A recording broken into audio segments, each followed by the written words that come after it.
Start out with an easy one. How you feeling after the SMU game, health-wise? You come out of it pretty much unscathed? Yeah, pretty much. I feel good. Happy with that win, and yeah, body feels really good.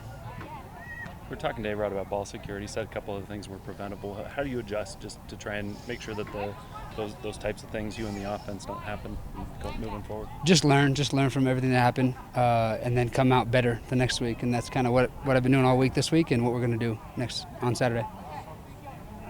On the one turnover, it looked like their defensive lineman fell down. Was he out of your vision and you just didn't see him? Is that kind of what happened there? Yeah, that was probably one of the luckier interceptions I've ever seen in my life. You were behind Braden when he made the stick on the screen pass on the interception. Were you glad he made the tackle so you didn't have to? Yeah, I was trying to figure out how I was going to bring that guy down. I didn't know how. I'm glad Braden made a perfect form tackle to get him on the ground for sure. Have you done anything extra this week to prevent turnovers, or done anything like some people suggest carrying a football to class and stuff like that? Have you done anything like that? Nothing that dramatic, no. Of course, it's definitely something that we're emphasizing this week, just all around, and so definitely picking it up in that end, but mostly just worried about getting this game plan down for Wyoming on Saturday. Do you know much about this Wyoming series and the history between these two programs? Not enough. Although I do know to not leave the locker room without a helmet on is what I hear, the number one thing I hear. But I know it's a storied rivalry through the Mountain West days, and I know there's a good likelihood it's one of the last times we're going up there. And so I'm excited to go up there. And they're a tough team. They're a tough physical team. They always play us tough. And so I'm excited to go up there and go kick their butt. How much fun are games with that little edge of a rivalry or those elements when the fans really get into it like that? Yeah, really fun. They're definitely really fun. You get the extra energy, the extra juice. Usually regular game days have a lot of juice, but those rivalries seem to somehow have more, and so it's definitely really more fun. They've changed coaches, but they've hung their hat on their defense for years now. What do you see from them on tape? Yeah, it's a physical group. You know, it's Wyoming. They're always going to be a physical group.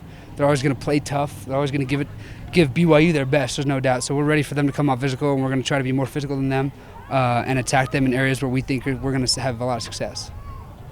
Jake, what is it about this connection you're establishing with Tava Tase in back-to-back games?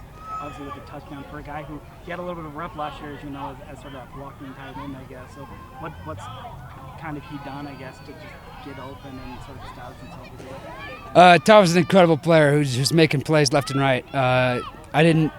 If you asked me who would have 2 touchdowns after 2 games receiving the ball, I don't know if I would have picked Tava, but we're glad that he did. I mean, A-Rod's drawn up some incredible plays for him and the tight ends in our pass game. All of our tight ends can receive the ball really well, and that's what we love about them is they can do so many things so well. There's not a guy who I don't want to throw the ball to or not a guy that I don't trust blocking for me. So I love how, just great our tight ends are, and Coach Gilbride does a good job coaching them up. No LJ, no Hinckley this week. How does that affect you at all, if at all? It does. I mean, you saw when Enoch came in and Miles came in at the end of the game, there was no change, there was no hiccups, there was nothing. And so we know those guys are ready behind them, and they've shown it this week in practice. Those guys have both practiced really hard, and so we're excited to see what they can do on Saturday. Are you willing to take on more running role if you have to in that regard? I mean, always am, right? Like I think you guys saw it last week in the second half. I ran the ball more when I needed to get the quarterback run game going. So I'm always ready to get the quarterback run game going.